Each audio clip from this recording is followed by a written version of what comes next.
All right, we're doing. Oh my God, what the heck? Aggressive. Okay. Right from the get-go. Boom. I guess. Let's do it. Were you planning on yelling? Idiot. All right. Anyways, High energy. episode 39. Oh, stop. KEK. Did you Episode say 39. 39? What? Yeah, You wanna try 39. again? You want to try again? Oh, it's 49. Damn it. Nice. All right. Well, Off to a wonderful start. Loud noises, wrong numbers. well, fucking do this. well, now I'm really depressed. But I'll say it is still in a depressive voice. Hold on, I think that should be our show where slogan we read articles and get triggered. Loud voices and wrong numbers should be the slogan for this podcast. Because that's actually pretty accurate.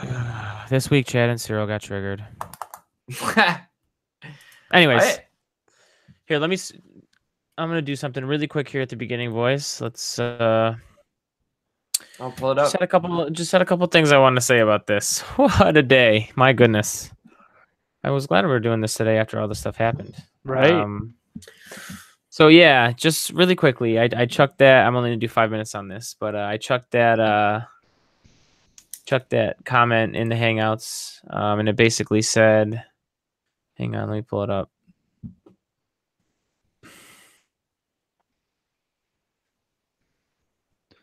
We have that. It basically said like, do you ever think like if Trump didn't win somehow, like none of this would have happened to any of them, like Yes. none of them would have gotten caught, dude. Yeah, exactly. This is nuts. Because think about the Like, amount of money, time, and resources that have been spent Right. finding out.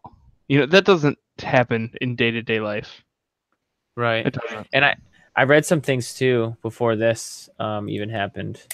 I say that Manafort would have, but Manafort was getting charged for things that like usually nobody ever does, and they let go for a long time.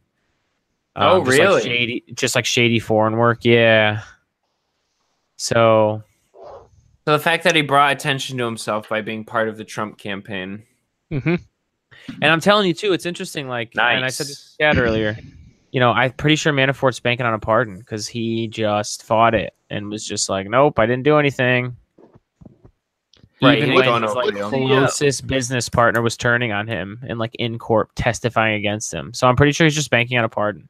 But Cohen is like, There's no way. they already said he's openly like admitting that like Trump broke campaign finance laws with him. He said like candidate running for federal office. Dude, nuts. So can I jump in here real quick? Yeah. Can we talk very briefly about what fallout may occur if Trump were to pardon anybody like that? I don't See, that's the thing. Okay, I don't. what kind of fallout? I that's what I'm asking. Would there be? I don't think there'd be any political fallout, no. I think there would be, but Oh, okay, go ahead. Tell me how. I think all those people that were like, "Fuck it, I'll vote for Trump," would be like, "Wow, that's a bad idea. You're not getting reelected." I don't know, man. Yeah. Because quite honestly, like if I look around of the people that I know that voted for Trump, they didn't do it because they liked Trump. And when you go out of your way to be that shitty, it's hard to ignore that. It's really hard to ignore that. So I don't think those same people would be giving Trump their quote unquote fuck it vote. Okay, but True? okay, but okay. Yeah, but I agree with that. I'll ask you this. Mhm. If you'd think there would be for real political fallout because he pardons Manafort, why isn't there a lot of political fallout for the fact that Manafort is guilty? Because he was his campaign manager. Yeah, but Manafort's guilty of things that had nothing to do with Trump's campaign. Yeah. None of Right. it. It all had to do with his foreign work in Ukraine. What about what about Cohen then? Is it Cohen that's saying that? Cohen is in trouble because of. Okay, Chad's right. So here's what I'm thinking. Chad's Right? right. If you think about this from a logical perspective, hold on. You got to start from the bottom and work your way up. Right? Because the whole point, like for example, if I'm not mistaken, I could be completely wrong, but like in a RICO case, you know what a RICO case is? No. Where you can try like a whole bunch of people at the same time. Like they brought this like law into place that says you can charge essentially a group of people with a crime that's associated with that group of people, and they did that so that they could arrest like mobsters. So as long as one of them fucked up, they could charge all of them with a crime. But you have to start from like your low-level street worker to get all the way up to the point where the Don in this case, like Trump, wouldn't be charged with anything directly, but because he's associated with, you see what I'm saying? And the Right. whole point of going from the bottom up is as you do that and you see people, those dominoes falling, people will start turning and saying, you know what, nope, I'm going to turn myself in, I'm going to try to get a plea deal, and I'm going to rat Trump out. Like, what's the potential that something like that occurs? I don't know, dude. It's also fascinating. It is, and that's why I asked the question, like, what if? What happens? You know? I mean, who was it, Cyril, just now that you were saying that one of I don't them know, said dude. that they broke federal campaign finance laws for Yeah, someone Cohen. running for federal... Okay, so Cohen. Cohen is saying Yo, that. and then Why his would he lawyer say that? confirmed that. Why would Oh, he sorry. say that is the question. Why would he go out of his way to say that? Then his lawyer confirmed that he was referring to Trump. Literally confirmed it. Why would he do that is my question. Because I think that, and that's what I was asking Chad. I'm like, Mhm. Chad. And Chad also brought up the fact that with this plea deal, he's accepting minimum, 4 years in jail, Chad? Part of the plea deal? Yeah, he couldn't try and Wow. contest a sentence between like 40 some odd months and like 60 some odd months. So that was part of his plea deal. 3+ years, At you're least. guaranteed jail time. Like, your ally in this was the president. What is going on that you took this plea deal that you couldn't just fight this, and if you were guilty, he just pardons you? Do you know what I'm saying? Like, that is something Because that's I wonder if he knows, if he's looking at the situation saying Trump Knows- is not going to pardon me, Mhm. he's not going to do it because he can't do it and win Maybe. re-election. There's That no could way be, he can yeah. do it. I On agree top with of that. I'm That's- facing yeah. how much time? No, fuck you. I'll blow Trump. I'll blow Trump in. I know he's not going to pardon me, so why would I help Yeah, him by not Why blowing drag him in? him? Yeah, why drag him down with you though? I'll My tell you goodness. why you drag him down with you is A, you're resentful for the position you got put in when you know good and goddamn Dude. well it's him helping you do it. Number one, right? Wait, what? Are you blaming this on Cohen? No, I'm saying why, as Cohen, would I protect Trump in any way, shape, or form when he's saying Trump is the one that was doing it with me? If I'm going to jail, that motherfucker better go to jail I see too. what you're saying. Yeah. I'm not the only one going down. So for this. he Hell basically already no. knows. He knows that all ties with Trump from now on are severed, and it doesn't even matter. Right, like, and you're not gonna- only does he know that, That's correct. Yeah. the fact that he's essentially turned to me Yeah, kind but of signals the fact that hey, you don't know what they've already told him. That's Because crazy. if I'm That a lawyer, if I'm who's the one doing the investigation? What's his name?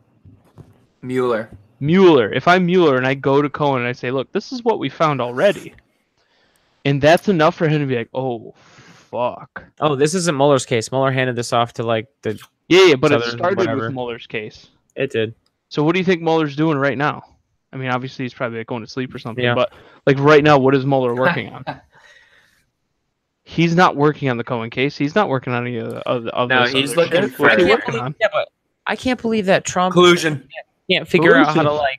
I can't believe Trump couldn't figure out how to get him to at least not drag him down with him via. I don't know how, but like some way. No, there's no way that he could do it. Maybe Cohen just wanted off. He And was here's like, the I'm thing. done with the Trump I don't train. know, dude. No, I That's- disagree with you. I think Trump is in a position that he's rarely found himself, and that is that when you shit on people in the business world, you can kind of get away with it.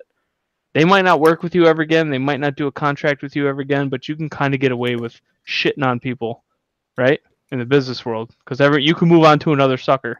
Well, especially if you've got a That's name. government, and you do that in politics, you will not Right. get away with it. It Everybody's is a watching. completely different animal. Everyone is watching. Everyone is tweeting. Everyone is talking about you. You can't do it the way you did it in business. And when you have no integrity like Donald Trump. Throw them out the window. It doesn't work because they can come back and bite you in the ass real good. So I don't know. Yeah. All right. I just wanted to put my 2 cents All in on the potential there of what's sure. occurring. Not that Trump and his group would ever be charged under like the RICO Act, Yeah. but that's kind of how I equate it in my mind. That's how you get people to turn and you get more evidence against the top guy, right? All right. That's 10. Go ahead, Chad. Rip it off, baby. Introduce us to your trigger. All right. Actually, this isn't really a trigger. My It's bad. not a But go trigger. ahead. Go ahead. And I don't know how much we could milk out of this, but oh, hang on. Actually, let me pull the article up. Oh well, I just reread through it again earlier, and I had a couple things I could start jabbing with you on. But yeah, screen share it and then take it away.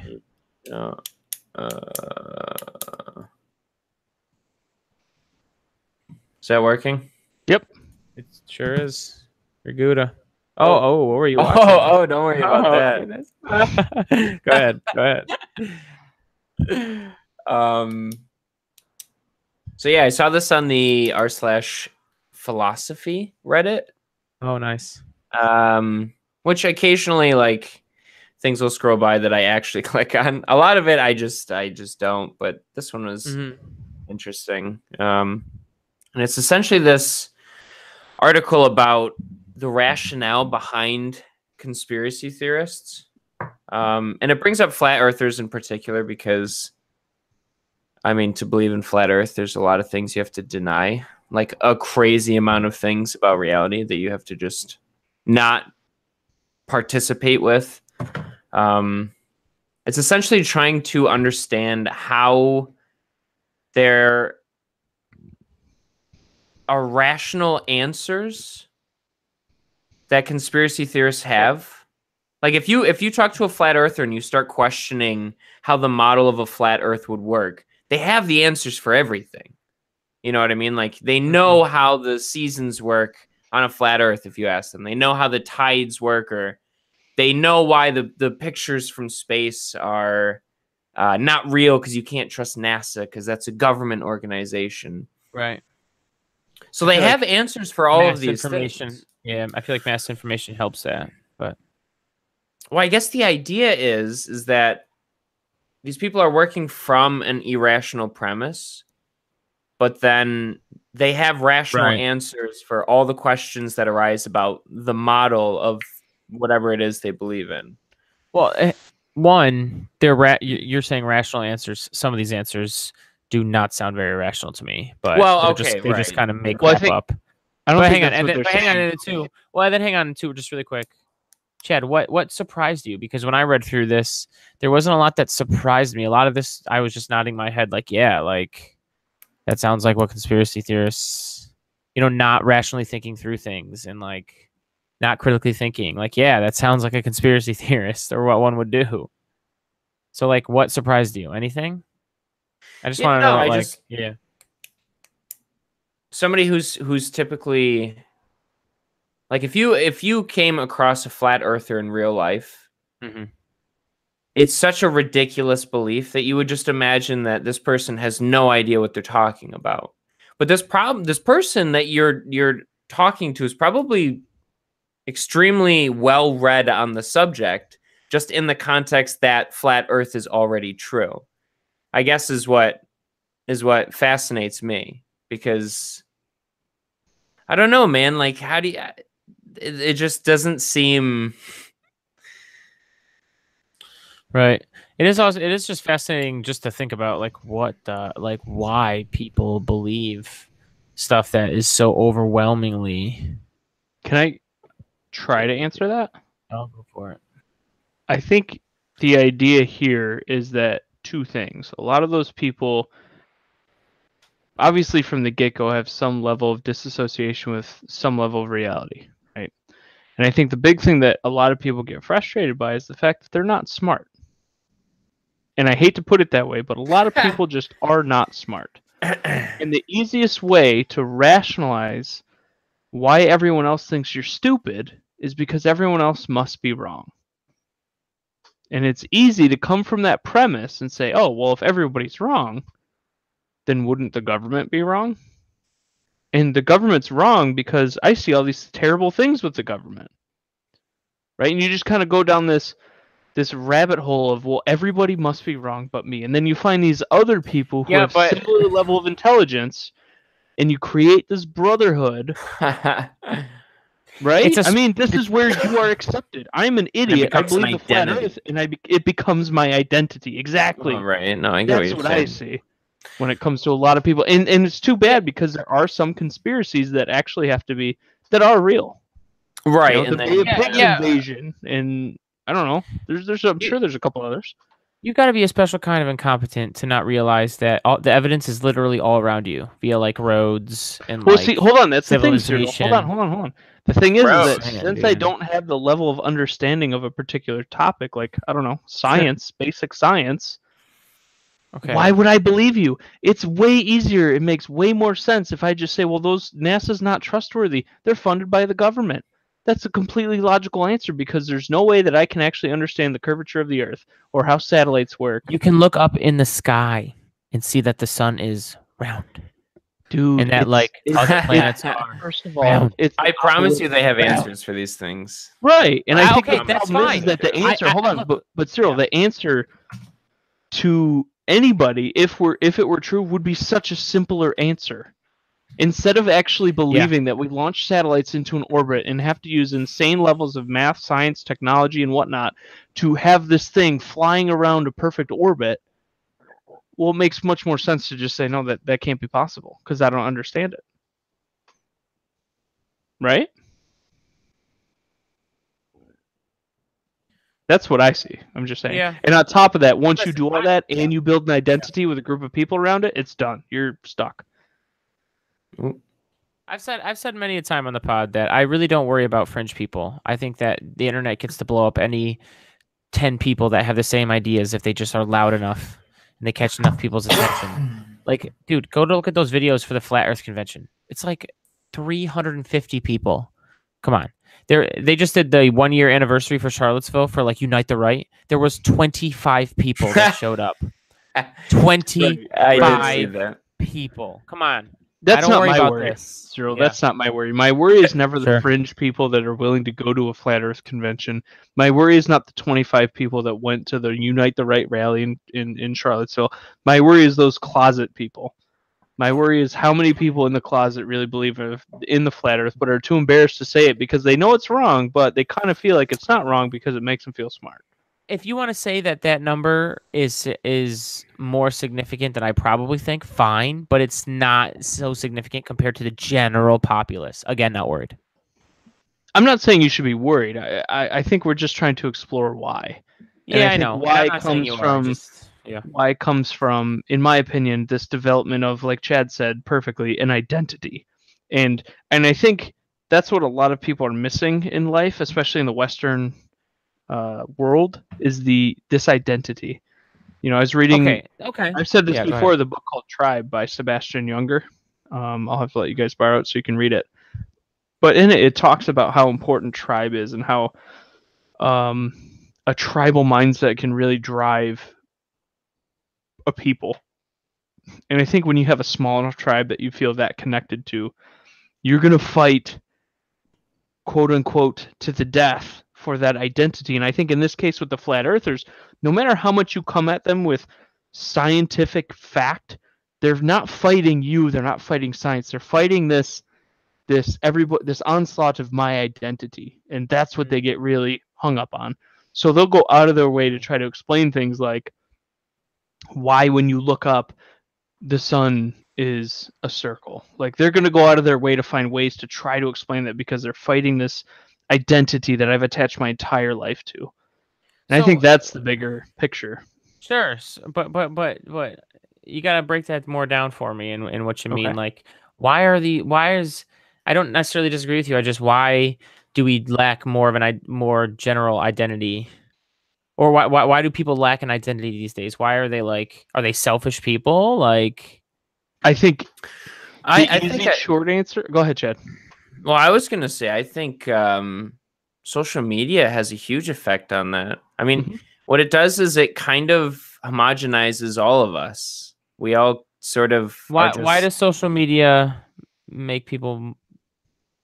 I don't understand. It kind of like dilutes individualistic culture. We're all connected. We all kind of connect and exist and socialize in a way bigger form now than we did before. Like, everything's online. I know that's not true for us three as individuals, but that's true for the most part for a lot of the people that drive culture these days. So you're homogenized. What do you mean by that though? Like, I don't.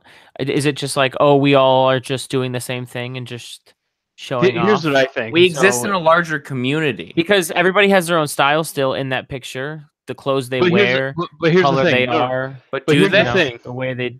What? Here's the thing, Cyril. Hold on. If I look around, a lot of people at the end of the day, to Chad's point, because it's so diluted and so homogenized, people are learning something that I feel like I learned a long time ago.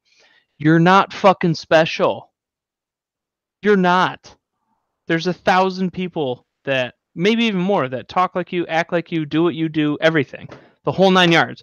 Now, when you take that away from somebody, this idea of being special, being unique, being an individual, people don't like that. They find something to attach to.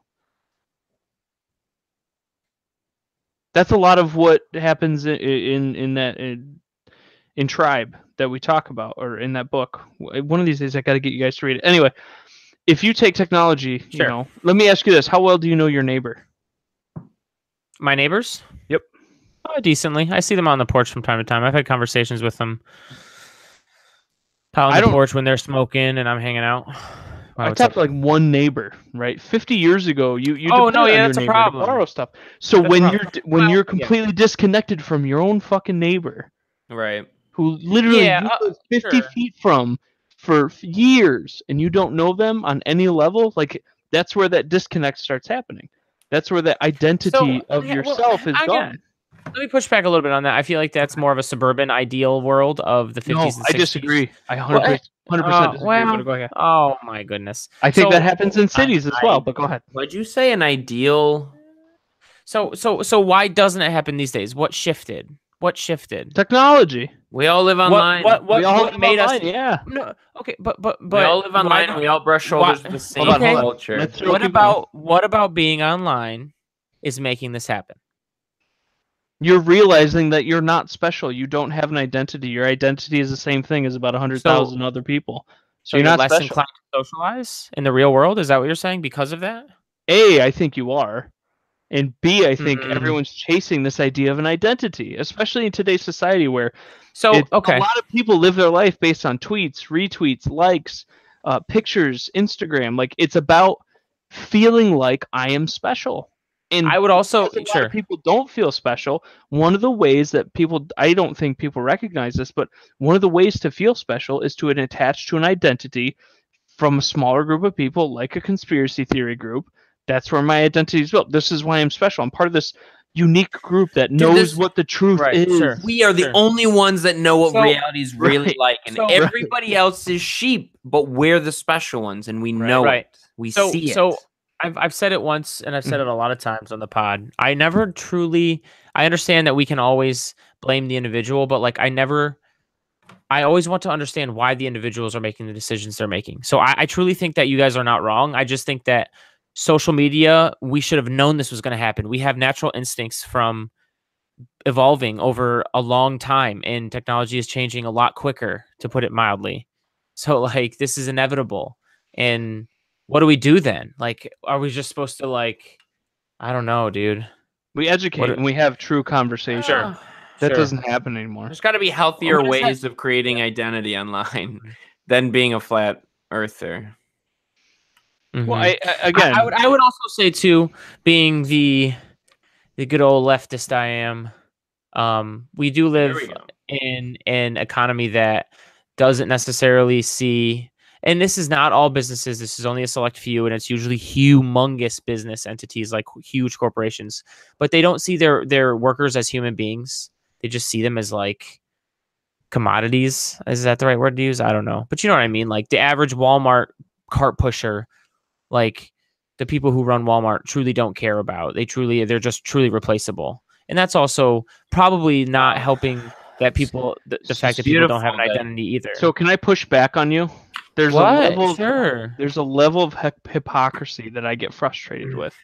Okay. And that is does that Walmart worker that's pushing carts ever think about the kid in China that made his iPhone? Fuck no. They don't give a shit who that person is, right? That's a level of disconnect that we have in our society. Is that not a fair point? No, I think that's right. I think that's right. And I think the problem is, and the thing that you're discounting is that it's a natural human tendency to ignore what is not in front of you. Yes. So I don't necessarily put the fault on a CEO. Do I think they're No, neither do I. Yes, but I understand why they would dissociate an average B worker as replaceable, because that B worker does the same thing to that guy in China, who does the same thing to the guy in North Korea, getting timber out of Russia to build a factory. Like, that's what we do as humans. If you're not in front of me, I don't give a fuck about it. I think there's hang on, Chad, really quickly, Chad. I think there is a larger conversation to be had there. I think you're right. But I do think the politician in me thinks like, hey, fine, but I'm trying to focus on making Americans better first. Then I'll focus on China. Like if I can make sure no Americans are in poverty or going hungry, then we can focus on other people. All right. Like I don't want to hear this. You can't ignore the fact that I know, humans instinctively and naturally do not focus or care about someone who is not in front of them. And quite frankly, if we're being honest, humans, and I'm not saying Americans, humans in general have that dissociation when it comes to any sort of problem. When somebody gets into a car accident and there's 100 cars driving by, how many people stop to help that person? But like how many people used to stop to help that person? What I'm saying is that's a normal human function. That's something that's like, I don't know. To not stop and help? Absolutely. Because, all right, this is... No, I agree. I'm making a wild example, and I could be completely off, but if I am in my tribe and I'm running with 10 other dudes trying to catch a deer to eat them, right? And one of them gets... What? Go ahead. No, please. Well, there's a theory out there that we used to run down animals over miles and miles. But anyway, no, I know. I'm trying to. I'm giggling because I'm trying to think of how this is going to translate, like current day driving by somebody on the road, and then like. Go ahead. I was just laughing at the possibility. I'm running, right? I'm running. I see another tribe. They're running after some animals as well. One of them gets attacked by a freaking giant bear. Am I stopping to help that person? Am I? That's a legit question. I feel like evolutionary survival-wise, no, I'm not stopping. I'm not stopping to help you. So my point is that through all this evolution, there's some level of hardwiredness in our brains that says not going to stop to help you. Either one of two reasons. And I could be completely wrong. What if all Americans were part of your tribe? One reason is because you got to let me finish. One reason is because you're in danger, and I'm not going to put myself in danger for you. Another reason might be is the bystander effect. Well, somebody else will help you. I'm too busy. Those are two things that I think happen. But Chad, what did you say about America? About a tribe? I said what if you treat all Americans as if they were part of your tribe? So if we go that really quickly, there's a study that essentially says you can have no more than 150 people, close people, within your group. It's literally impossible to maintain the level of connectedness required to be a tribe. Yes, hang on. If I can piggy. Okay, go ahead, Chad. Go ahead. What do you mean to be a tribe? Yeah, I mean, you don't have to know every person in your tribe for that person to matter. But you have to have a deep sense of connection with all of those people to consider them to be your tribe. Some guy that lives 4 blocks from me that I've never met in my life, if he gets into a car accident, he's not part of my tribe. But so you drive by. Yeah, sure. Sorry, I'm just trying to understand. Yeah. Because you're acting as if empathy goes out the window. Because I'm not saying it goes out the window. Let me write out the 150 people, and then anybody after that, fuck those guys. Right? No, I'm not saying that empathy goes out the window. What I'm saying is that if you look at what actually happens in that situation, why is it that most people ignore the person in harm's way, or has been injured, or is in trouble? Why? There's got to be something there that's hardwired in our brains that says, hey, don't go over there. Or, hey, somebody else will help them. Only if you're scared. If you're not scared, I think you're absolutely immediately inclined to help. Sorry, Cyril, please carry it. Okay. To Chad's credit, and to piggyback off him, not even to his credit, just to piggyback off what he said. You know, Caleb, I feel like you are acting a little bit, and you'll be able to respond right after, but hang on. I think you are acting a little bit like it's like the year 0, okay? Or even like caveman times where like our only economic output and cultural output is from small tribes, and we're not all connected in a country. And the reason I say that is because like the bigger you get, and this is what Chad was alluding to, the more people you put in a tribe, the more bigger you can get, which is today aided by civilization and technology, which brings more and more people together easily. The more economic output you get and cultural output you get. You don't get more economic output by splitting everybody up into like different 150 person countries throughout the whole world. That's crazy. So yeah, just like at the basic concept, more people, you'll get more economic output. You know, if we can do, and this is one of the arguments I always have for single payer healthcare, like one of the positives would be the more people you can get in an insurance pool, the more you can just average out payments and not hit anybody so specifically. You know what I'm saying? Like simple concepts like that. So that's all I wanted to feel like to to look at it and ignore the fact that you're fighting some level of evolutionary bias. And I'll put in there how.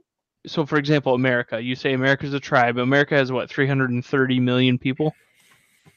Something like Yes. that? Does that sound correct?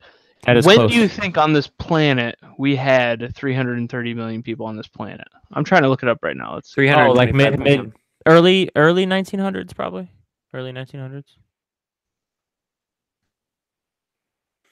I think my point here that I'm trying to make, I'm trying to find the answer, but it's hard to do that while also concentrating on my point. I got you. The point is that from an evolutionary standpoint, we as humans have not evolved to be able to adapt to that. We use technology as a crutch to overcome it, but we haven't evolved to understand what that actually means. So it's not a tribe to us because we're not used to, on the evolutionary scale, we've only had this much people for the last couple hundred years.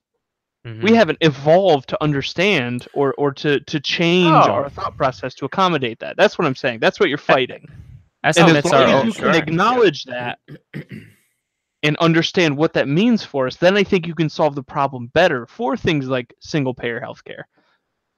I guess that's more my point, is you have to understand why it is the way it is before we can go, okay, here's what we're going to do for it. Because we have to understand what uphill battle we're facing. You know Well, what I mean? yeah, I mean, I think it's hard to compete with a couple millions of years of evolution. I mean, I'm if not more. Yeah, all right. I get what And you're could we all be nicer and do more things for our fellow man every day? We could, but Sure. we don't. And my as question much is why? as I come up with solutions to some problems, or I try to come up with solutions to problems we have and arguments we have. I try my best to work with the human nature that we have, because if you're not working with it in your policy making, then you're just going to fail, right? Like, for example, for example, the drug war, right? People are going to use drugs. It's going to happen. And to like make it totally legal to go against what human beings are going to just do is crazy. So for example, I don't ever try to come up with solutions that are like, oh, like abstinence, another great example. Like, come on, that's not a good answer. Right. That's stupid. Well, like to the original point, via evolution, the whole point of having men and women is to procreate. And there are literally hormones and biological structures that are in place through however long it took to evolve to be us. Yeah. That you're fighting. That's not a good way to solve that problem, because you're fighting evolution, something that's hardwired into us. And for some reason, even to this day, we can't our instinct is still not to help, just like help as much as we should our fellow man. And so that means, okay, well, how do we work with that, not against it? So I think we're fighting the instinct, which is take care of me and my tribe. To me, that's what I see. Sure, and I could be wrong, but to me that means I take care of first my immediate family, and then I take care of my extended family, and I take care of some close friends. I'm concerned about them. I'm not really concerned about the guy down the street as much as I am concerned about my brother. Chad, number 2, go ahead. Go ahead. Number 2. There are 4 people. There are currently 2 of me. Go ahead. To what extent, though, can you control the perception of what you deem to be your tribe? Right? I think. Go ahead. And obviously, you're fighting, like you said, to some extent, you're fighting certain inclinations that we have as human beings, but we also have further understanding and forward thinking, and we have more than just our reptilian brains now. You know what I mean? Like, these things can be subjective. Like, surely you could deem your tribe as being much larger than 150 people, right? I mean, absolutely, I agree with you there. What I think is happening. We can overcome. We adapt. No, we can. But what I'm saying is that the general populace, most people, maintain that. I'm not saying that there aren't people that have the ability to consider America their tribe, or the world their tribe, or whatever extended. Not get crazy. Not the world, dude.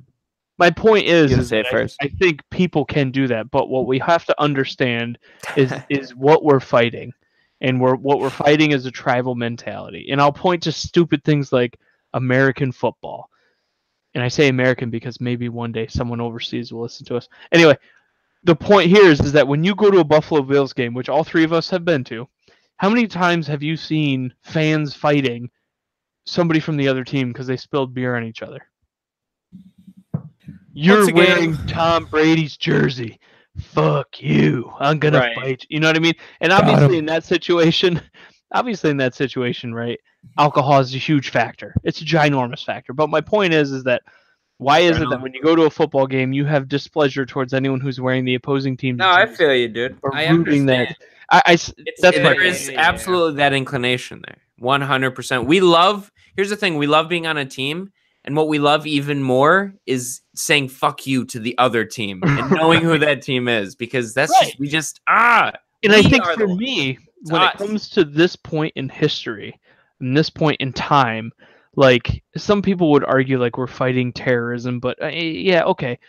The biggest progress we've made in my opinion in humanity, and when it came to that identity, is the space race. Why did we have the space race? We have to beat the fucking Soviets. Fuck those guys.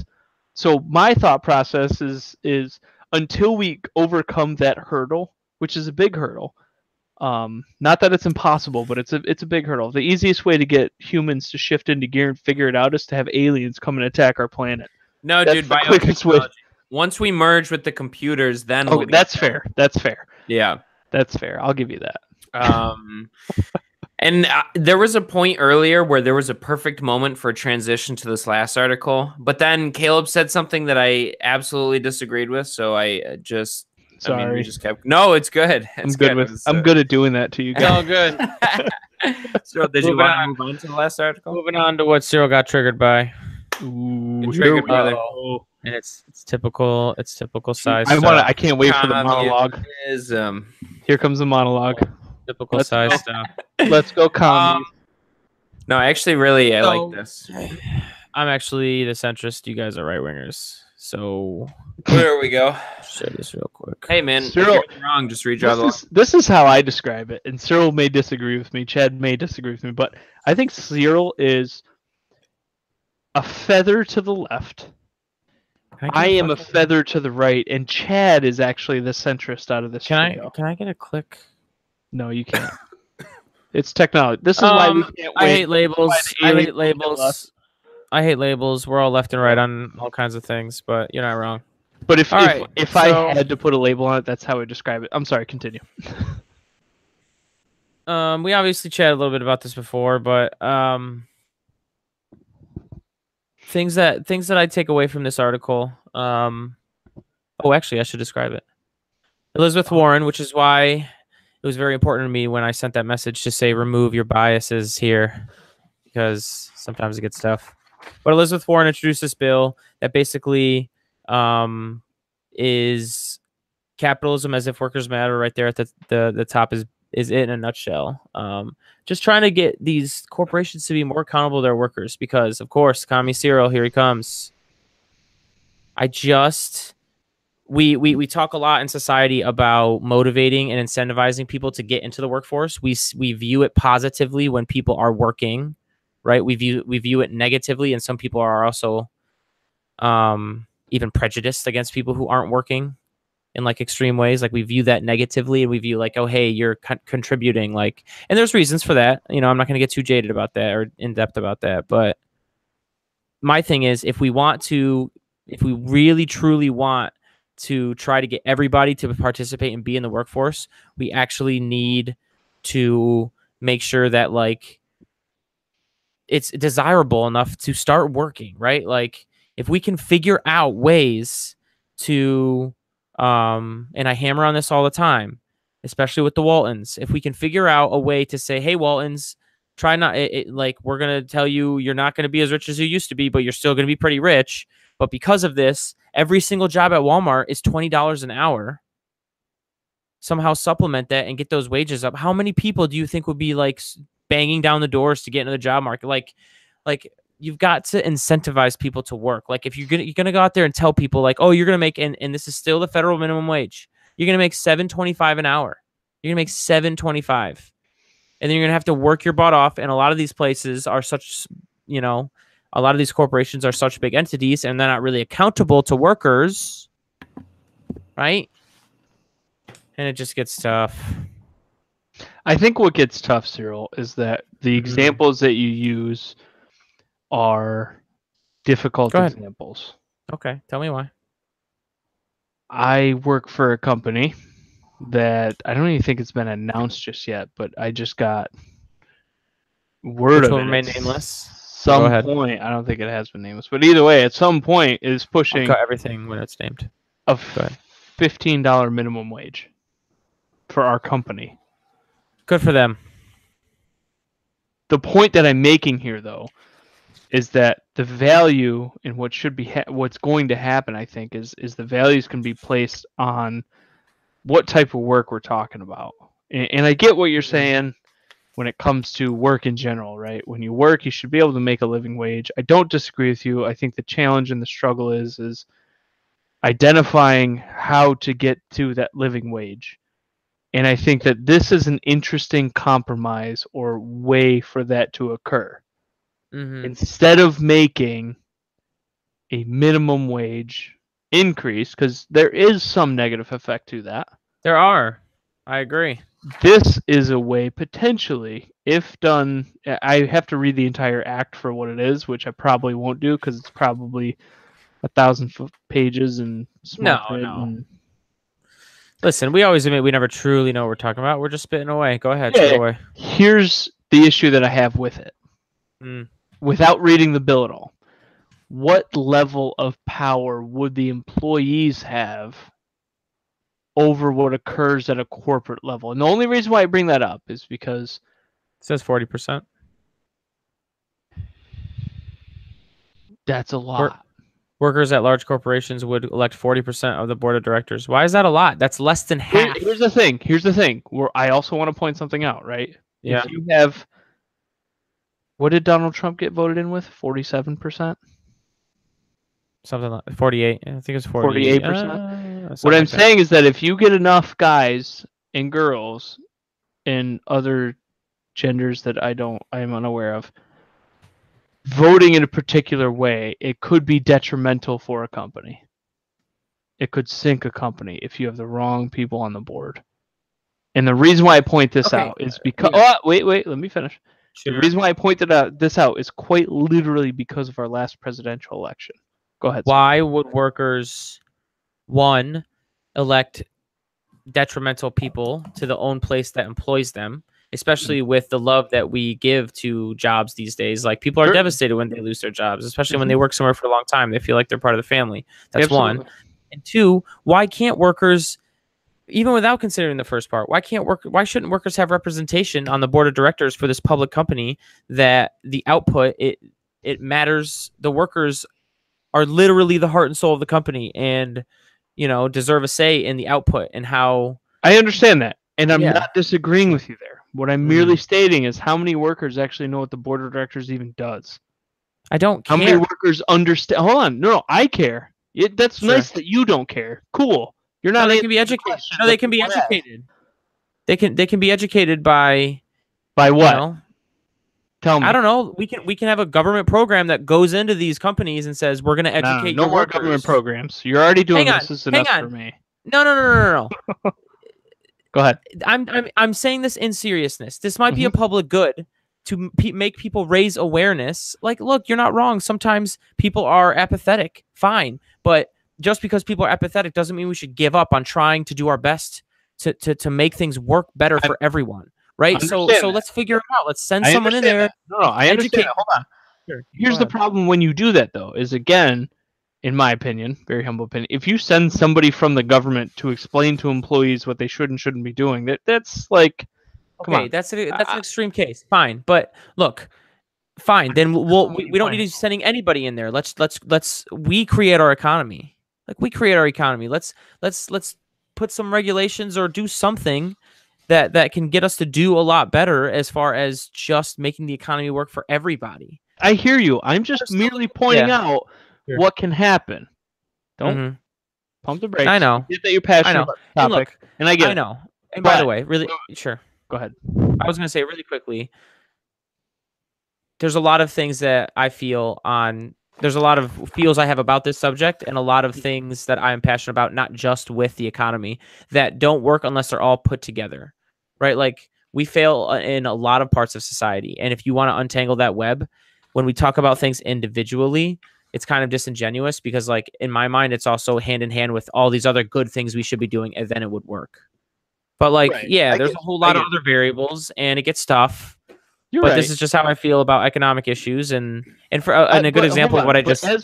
But as somebody that tends to disagree with you on things like this quite a bit, I'm also saying at the beginning of this that this is something that may work. I'm merely pointing out what detriment it may have. And that's a big may, right? I just want to point that out. But well, okay, so your problem, your problem with this is that because someone like a Donald Trump was elected, that you can't trust the public opinion in choosing their leaders? Is I'm what not you're saying? that I can't trust it. What I'm merely pointing out is that may be detrimental for a company. Now, for a company, it might be detrimental for a society, but would you rather not have democracy? We have democracy. Would you and I would agree that it is currently flawed right now. But would you say that we would be better off without a form of democracy? That's what it boils down to. And we're talking about corporations specifically, not really about. But you're saying I guess my perspective is that corporations are not a democracy right now. Sorry, they're not. No, but I understand that. I'm saying society as a large. But here's what I see, Chad. If you're saying there's problems with it, then surely you would have problems with our government being a democracy, right? I don't have a problem with democracy. I have a problem with stupid people. I have a lack of education. That's what I have a problem. Absolutely. And what I'm saying is that when you connect that, and because we have a capitalist society, that we still have monopolies or what's the term for a couple of them? I'm sorry. Oligarchy. Thank you. Oligarchies, right? What happens when something negative happens to one of those industries, like let's say, I don't know, Comcast, for example, and now your internet gets fucked up? Like that's not a good thing either, right? And that's the reason why that's not a good thing is that there's not an immediate company there to take that place to cover that load. Does that make sense? I think that's completely perfectly fine for a true competitive market. I think this would be perfect. Because if the company fucks up, if people fuck up, there's already something there to take its place because it's a true competition. I shouldn't say true, but it's a fair competition. Sure. Right. Okay. Look, this is where hang on. We can go down this path. It's a select couple examples. Let me go down this path. But hold on. But real competition quick, Chad, is good. Hold on. But real quick, Chad, that's a crucial example. Because if the internet fails in a given area, your economic drivers are, I mean, your kneecap. Let's be very clear. Internet would never fail. It would never fail. But if you have a monopoly, if for some reason Time Warner got shut down by people who were voting in crazy people to the board, I'm sure in that example the government might step in and go, all right, well, we'll manage this shit show for a while. But I find that hard to believe that is a common enough occurrence that would be enough to derail this whole thing. I'm merely pointing. You guys, right? I get that, but it's a very specific example, is what I'm saying. Well, because it's an example that shoots for me close to home, so of course it's a specific example. Would you like me to give you another? So you're saying that if we were to enact something like this, that there is a chance that people would elect people into the board who would be able to completely derail the company. I merely point out to the current president of the United States of America. So yes, I do believe that. Yes, right. But the system is still working. Also, you're talking about 40%. It's working. Hold on. It's working because we have a government. Like the government has a very specific set of rules that a corporation does not have. That I'm just merely pointing out the potential. I guess so. One more thing for me. I understand. Of course. I understand. But Caleb, this is where I was a little jaded. Sure. You are bringing up one side of it. can also the owners or the investors make idiotic choices on people to put on boards? Have they done that over the years? Of course they have. So why don't we need to say both? No, I hear say you. both. For you to highlight one I hear you. side. Sure. Right. I hear So you. I guess for me overall, what I struggle with is the idea that everybody is smart enough to make an informed and educated decision. That's where I struggle. And whether or not it's right or not, hold on, whether it's right or not, I do feel that we're still in a situation with democracy and with capitalism that Chad, we've talked about this before. What's the prince, the good prince or the good king, the wise king? Help me out here. Oh, the philosopher king? The philosopher king obviously trumps all. So in theory, yeah, but it's never going to happen.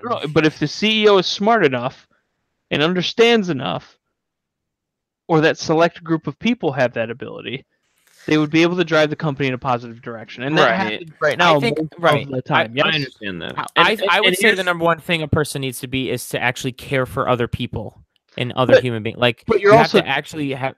Go ahead. Go ahead. No, go ahead. Some people are some people, dude. We all. We've all worked with people or know people who legitimately just are out for themselves. They're very selfish. They're cutthroat. Like, actually, but this is like Donald, our president himself. Like, honestly, tell me he cares about all of us. No, he cares about Donald Trump. Not good. That's not a good leader. Sad. Right. Like, I truly believe the number one thing is actually, unfortunately, like, a CEO needs to care about the human beings, and so from there he will worry if the lowest in his company is under the poverty line or even around it for some reason, and like but that's not what this is addressing. The Warren's plan is doing exactly opposite. Oh, sure, I'm going on a tangent. The Warren's plan is appealing to that sense of people. Sorry, I've just completely derailed there. Well, it's appealing to people's self-preservation. So if you give the workers that vote, then ideally they're going to look out for what's best for them. So they now have a say. Just because I said the number one quality is what I said that in leadership the number one quality is what I said, doesn't mean that it's realistic. Come on, not every CEO actually cares about other people. Not everybody in leadership. Oh, I thought you were suggesting that what Warren's plan would make the CEO care about. No. Right, okay. Sorry about that. No. I just think the number one character trait a good leader needs to have is to actually care for other human beings, empathize. You say that, and you use singular examples because there's probably CEOs that care about their employees. Of course there are. Well, I've seen videos online. That picture, but you're not painting that picture. Wow, how many CEOs? I'm just saying, listen. Come on. How many? What's the I next? literally just pointed out the fact that when you're that disconnected from other people, whether you're CEO of Walmart or whether you're the guy selling the iPod, like it doesn't matter. You're disconnected from that person. But that's That's the majority of jobs in America. We also just talked about most CEOs are just disconnected from their workers, right? I don't think that's true. I think the biggest Walmart employees in this country. I think Sam Walton Walmart is a huge employer in this country. How disconnected are the CEOs of Walmart from their workers? They constantly get voted to the top. So, and also the number one best place to work for. Walmart? I don't think they're disconnected. Walmart is not. That's not true. I thought you were saying Wegmans. I'm sorry. No, what? Don't play. What? I'm sorry. I thought you said Wegmans. I just corrected myself. My God, I know. get off my ass. I said biggest employer. I mean, Walmart. I hear you. Okay, right. Such a snowflake. And also, we had a whole. This coming from you. We had a whole. Yeah, I mean, clearly you don't got the pods. We had a whole segment. Yeah. About how you can't really fight human nature. Come on, that doesn't make any sense. And it is human nature to be more looking out for yourself. That is fine. I think that is the actual right thing for people to do. I say all the time, if you don't look out for yourself first, you're going to lose. You should be looking out for others, but make sure your ship's in order first. But here's the thing. In saying all that, though, I also acknowledge and agree. And what I said before, too, about human nature specifically, is that until we find a way to incentivize us to get away from that, we're going to default to our, like Chad says, our reptilian brain. So this, in my opinion, is a way that this can work. I'm merely pointing out a potential. That's all. Of course. But considering your skepticism, Caleb, and it's not skepticism. Again, I'm merely pointing out the potential for one thing to happen. Right. Skepticism is just bringing up those questions, not necessarily denying it. That's fair. As a whole. As long as we understand that. No, I feel you. We're on the same page. Okay. So to address that point, though, and this is directly from the article, right? Mhm. So I'm just going to read these like 3 paragraphs. They're not long. So the question is whether Warren's bill would fundamentally change the activity of corporations. To answer this question, we can look to Germany, which has instituted a version of Warren's plan known as co-determination since 1976. It's called co-determination because workers, shareholders, and executives jointly determine the activities of the corporation. In Germany, research shows that co-determination reduces worker turnover, boosts salaries and productivity, and supports income equity. The average German worker makes about $6,000 more than their American counterpart. Another study comparing countries that mandate co-determination with those that do not found co-determination has a strong equalizing effect on the distribution of income. I'm not saying it won't work. I'm not saying Right, that there's not proof in the pudding. What I'm saying is that we have to be weary of this idea that everyone is on the same page for the collective good. That's just not true. Everyone is on the same page for their own good. There's always cracks in a system. Right. But if the system works as a whole. I'm merely pointing out that there's the potential for that to happen. That's all. Yo, every time we have a criticism of what you say, we're not attacking you, man. We're just coming back to what we think. I get what you're doing, and I appreciate that. It's just that you guys do it in such a way that's very, like. So do you. Come on, we're just getting hyped. No worries. You don't think so? You have good arguments too. You get hyped. I love it. No problem. All right. Anyways, so co-determination. Again, there's obviously studies saying that this has an effect. What I also want to say, because one of the things that Cyril said was that this is going to help with, like, our overall, inequality problem, and I also disagree with that. Oh, okay, you don't. Okay, sorry. Then I'll retract that then. Sorry, no. Well, I was along. I don't know. Chad just mentioned numbers that it actually helps in Germany. Why wouldn't it? Yeah, I think that's true for those who work, not for those who don't. I'm never talking about those who work. Those who don't. I'm never talking about those who don't work. I could care less about people who don't work. I mean, that's not true, because the elderly and the children you care about very deeply. Well, okay. I mean, like, able-bodied adults that aren't working. Like, I'm not here to help them. Unless you're willing to work, I don't really know what to say. That's fair. That's all. Yeah, and I think that this definitely incentivizes people to work more. To work. Yeah, we've got to make it more rewarding.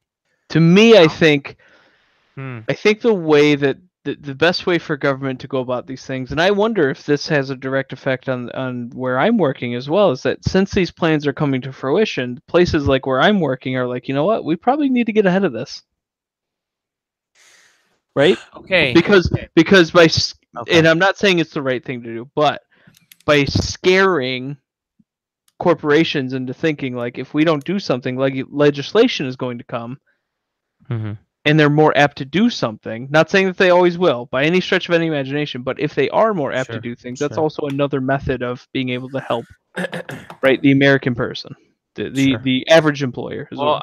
I was going to add, because there's another paragraph addressing this whole situation in Germany. I told you, just keep hitting those bullet points. Right, yeah. Well, another causality is executive compensation. German CEO salaries are about half of their American counterparts. It does follow up to say about companies like BMW and Siemens are still able to attract top executive talent, but that is something to note. So that means that CEOs in America are financially motivated to make sure that these things don't happen. Sure. Right? Right. I mean, half, you're talking about half. Half is a lot of money when you're a CEO. Sure. Right. And we're talking about trying to give workers some leverage, because me and many others view it as they don't have any, and that's kind of ridiculous. And look, what's inevitably, we're fighting against centralized power, in government and in business too, right? So if a handful of executives who their salary and their compensation is based on the stock price get a huge tax cut, and they're staring at what benefits them, they could pay workers, does nothing for them. They could buy back immense amount of stocks. Look at that. They just tripled their pay this year. Come on. Like, we have to be realistic with if we concentrate power in a huge corporation Well, and workers don't have any, they're going to end up getting screwed.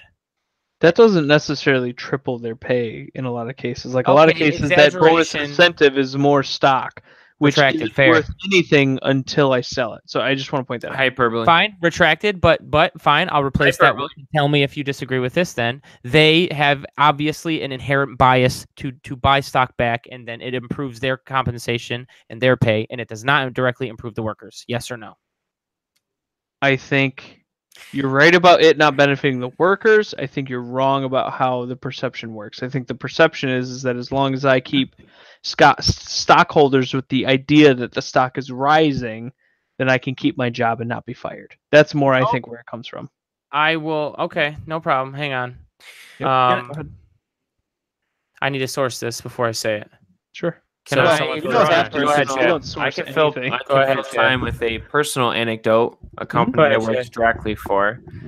I'm not going to drop any names here, but this was a bigger corporation that produced parts for mostly military contracts. Lugia's.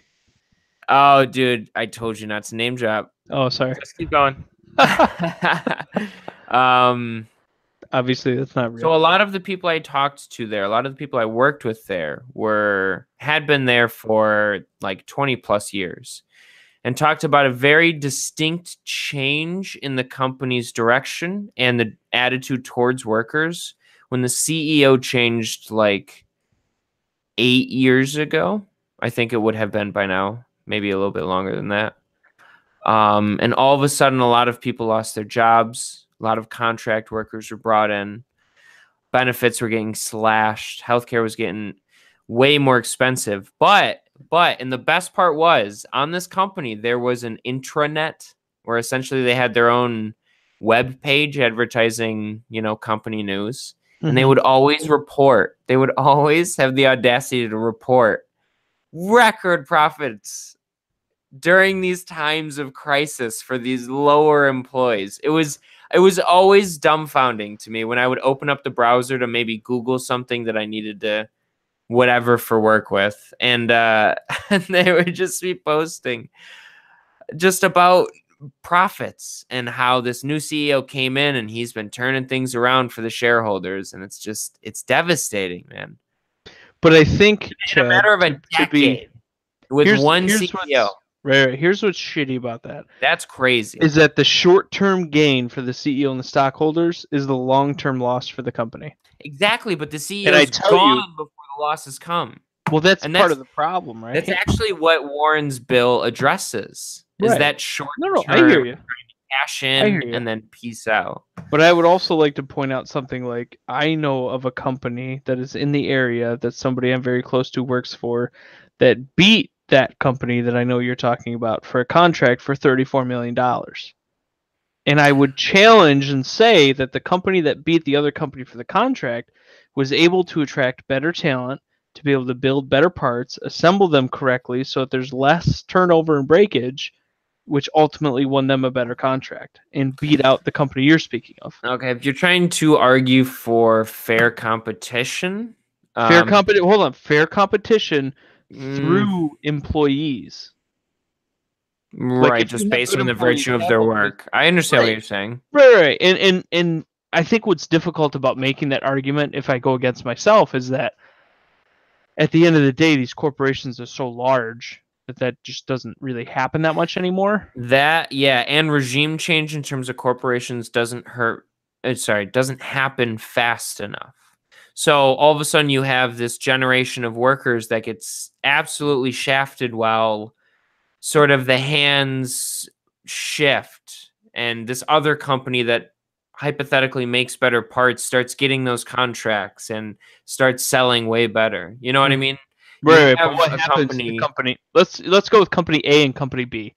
Sure. Company A is the one that you used to work for. Company B is the one that I'm aware of. Yeah. When that happens, eventually, through this competition, now, again, to your point, it takes time, but company A realizes that if they don't change things, they're going to get fucked. The problem, and I think what you're getting at, and correct me if I'm wrong, is the fact that it takes too long for that to actually occur. right? Right. So, and I suppose to bring it back to Warren's proposed bill and the code determination model in Germany, there are then rules that are put in place that de-incentivize or even put them at risk of being sued if they do make those decisions to just make short-term gains for short-term profitability and then to just leave as a CEO. It's not to say that you can't do those things, but it's setting up rules that discourage from that behavior from taking place. Now, what happens then, again, hypothetically, if a group of employees under this bill sues a company? Now what happens? I can tell you that working for a company that's under litigation that has anything to do with government, it's fucking sucks. Because everything is scrutinized to a T. You're really disincentivized. Wait, you're saying I don't really understand. Work for the company. If I'm an employer or an employee that worked for a company that we're suing actively, now, I mean, what's my incentive is? So I'm already pissed off at my company because they didn't do what I wanted them to do, right? And now we're down this path of suing them. What happens to their productivity and products? I fail to see how more lawsuits would occur under this bill. What I'm saying is if 40% goes to the workers don't get their way, they sue the company based on this bill. When you're working at that company, because we all know lawsuits take a lot of time, doesn't that hurt the company as well? I get what you're saying. I just don't understand how more lawsuits would occur if this bill were to pass. That's where I'm disconnected. Listen, I'm not saying more would occur. I'm saying hypothetically, if it did occur, then what? Now you work at a really shitty company because everyone's suing each other. You know, workers are suing management. Management is pissed at workers because they have an agenda. They have a goal. Why are we doing this hypothetical, though? Because it hasn't happened yet. So it's hypothetical. No, I'm saying, how does it relate? Yeah, how does it relate? Why are you even doing this hypothetical if you're not even saying that it would happen? I don't understand. If it wouldn't happen, it could happen though. No, it could happen. Yes. What? How? If things don't go the workers' way. So let's say you're voting for a board member and everybody in the employee side is like, dude, we love Cyril. Sure. Right? We all voted for him. He gets a no, and he gets passed over for Chad because the CEO and the other board of directors like Chad. Right? Okay. Goddamn right. If, and I don't know because I haven't read the bill, if that's something, a grounds for a lawsuit, then what happens? Like, that destroys the morale at a company, right? My answer to that would be, hey, executives, don't be assholes and just make sure there's 40% on the board. I don't understand why there wouldn't be 40%. Like, if that's the agreement is 40% and that's the law, then just follow the law. But if the board is like the people... Not law right now, so they can do whatever they want. What if the board... No, I get that. But what if the board is like, yo, this guy is going to be bad? Then there's no... It doesn't matter.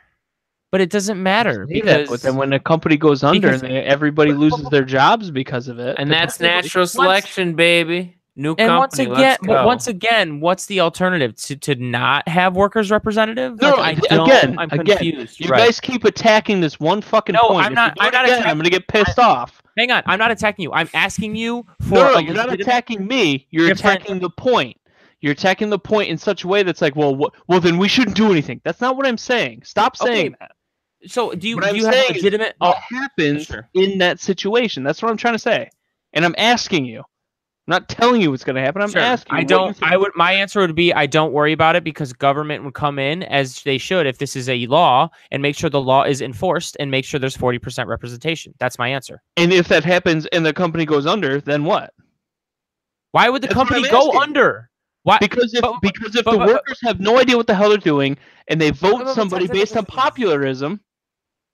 But you're being so disrespectful to workers. I feel like you're being so disrespectful to workers. Longer lunch hours. I'll allow you to say that there are some stupid people, but it is a minority. I do not worry that there are a whole bunch of people around here who wake up, go to work. I can tell you right now. No. I can tell you right now.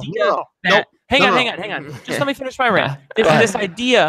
This idea that there are even enough stupid people to pick someone who might be a bad person for the board. But not even that. And then on top of that, this 40% representation, which is a minority, somehow shuts the company down because they're so awful. Like, that's very disconnected and just no. What I'm saying, to me. Go ahead. That's because you're not listening to what I'm saying. What I said initially is that if in the bill, which none of us have read, there's the potential for a lawsuit to occur, right? If, again, I haven't read it, you haven't read it, so stop attacking that point. If that happens, that would be shitty, yes? Yeah. Why? Since none of us have... What do you mean, why?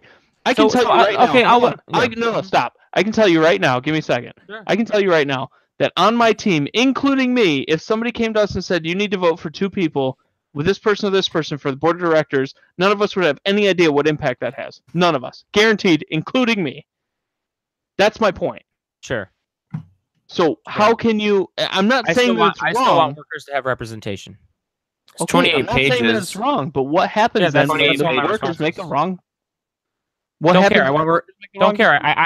I don't care because those workers are going to come back to you, Cyril, as a politician, and say, you fucked this up for us. I don't care because I inherently see that them having some representation is better than anything else. So I just want them to be represented. I don't care. I just see too many pros out of it. How about that? I'd concede your cons. I see a whole mountain and cascade of pros. Okay. That's what I'm saying. What are the pros? Other than... The pros are that workers can flex their muscle when they get fucked. The pros are low wage, $7.25 an hour. How would they flex their muscle? That's what I'm asking now. How would they flex their muscle with this bill? They would have representation. It's literally how government works. You have representation that represents your rights. That, but how is that balance out correlation? I need something that you think would actually happen. That's what I'm asking for. So they have the ability to vote somebody on the board. How would that impact them? That's my question. Because that person inherently, if they want to be reelected or they want to keep that position, has to represent them. That person isn't going to get voted by a bunch of people and then just be turncoats for them. Why would that person not represent the workers' rights? Why? Well, because if it's only 40%, why would they? As long as they get the other 60, I'm good. I don't even know what you're saying right now. Of course, that 40% that's voted by the workers would represent the workers. You disagree with that? Right, but what I'm saying... No, I'm not disagreeing with you. But what I'm saying, if it's 60-40... Sure. What? Go ahead. If it's 60-40, I have 2 representatives. If everyone on the executive board and everybody on the shareholders votes for this guy and everybody on the workers votes for this guy, obviously the guy with 60% win, right? Yeah, of course. And so that's why you can... So you're back to square one. Yeah, but you're the one that's saying that workers would vote for someone in that would totally destroy the company. No, because even that 40% would be outvoted. I said the potential is there. Again, you're misphrasing what I'm saying. Okay, but why is the potential there if they could get voted out by the 60%? The 60% can check that.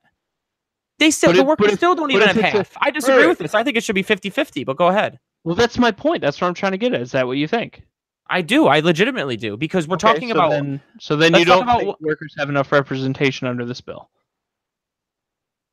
I would say knee-jerk reaction without, of course, you said, and I will make this clear. Again, right. Both of us have not read it. Right. Yes, my knee-jerk reaction. I don't think it's too much to ask to say that.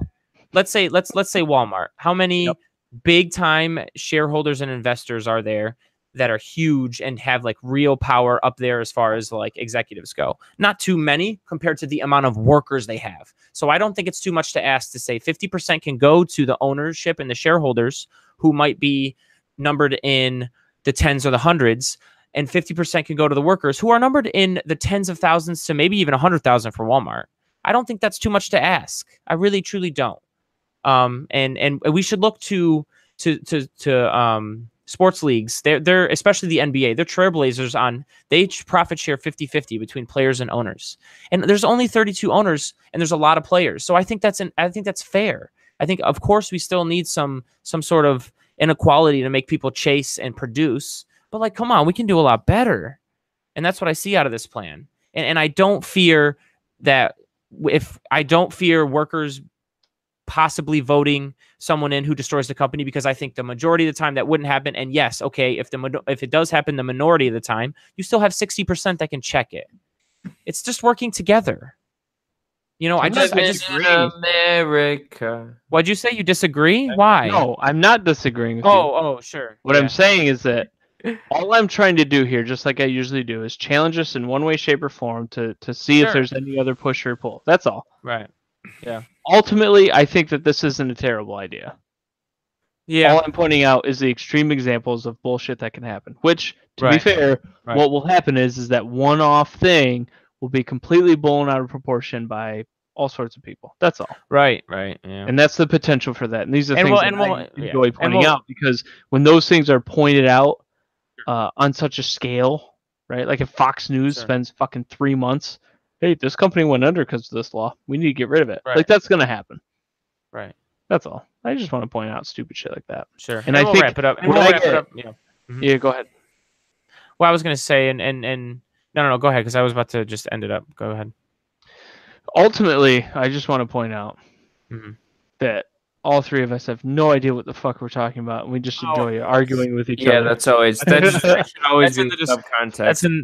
That's in the description. Obviously, okay. I will say that Caleb, of course, that's a good point. Do you guys know that there's some, and I didn't know about this until today. Some girl jogger was missing in like Iowa for a while, and they found her.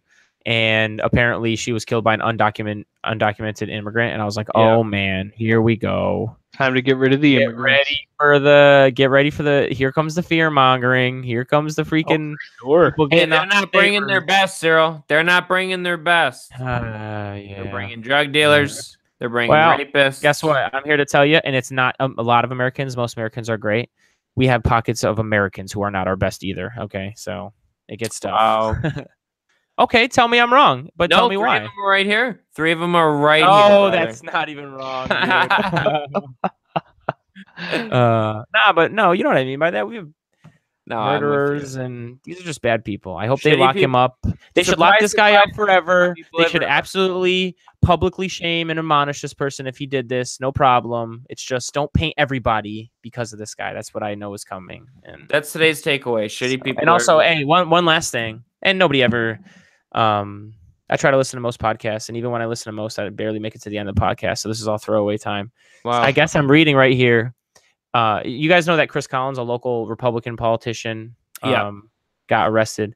Another Republican politician out in California got arrested, accused of using more than $250,000 in campaign funds for personal expenses, indicted by federal authorities. Good. Ouch. That with the Hey, Cyril, real quick. That with the why are you saying ouch? I think we have a real, and by the way, this goes across all party lines and ideologies. Maybe not ideologies, but all party lines. I just think we seriously right now we have a problem, and this goes back to Caleb saying like sometimes people don't make the best choice. He doesn't so eloquently say that, but we really need to figure out how to not vote people in who truly don't care about. These people care about lobbying and money and power and greed, and they do not actually care about their constituents. Not one damn. Did you see that in West Virginia, their whole Supreme Court judges, all the judges are getting impeached? And from the initial read, they should be. They were like lavishly spending money. Did you see it? Just hundreds of thousands of dollars on offices. Selfish. Home. So selfish and a waste of taxpayer money. Unbelievable. I am fully supportive of their Supreme Court. I hope to be in government one day, and I'm fully supportive of like, look, if you're in government, no, we're not going to ask you to like, sit on a paint bucket and work off of a plastic table. But come on, don't be spending this money on your offices. You don't need that crap. Like, what do you need this for? No, you don't need it. Politics should be so insensitive. Can I volunteer based? No pay. Don't pay your politicians. Sorry, go on, Caleb. Well, that's a little extreme. But hey, there's a lot to be said to that, but it's a little extreme. Go ahead, Caleb. Here's a grenade that I want to throw out there for maybe the next podcast. Make it explode, brother. What do you think the positive effect would be if we took defense spending and spent that on law enforcement? And when I say law enforcement, I don't mean more cops. I don't mean more street police. I don't mean more anything of that nature. What do you think would happen if we spent that money on investigating political fraud, investigating misuse of monetary funds? I'm about it. What if we super invested in the SEC?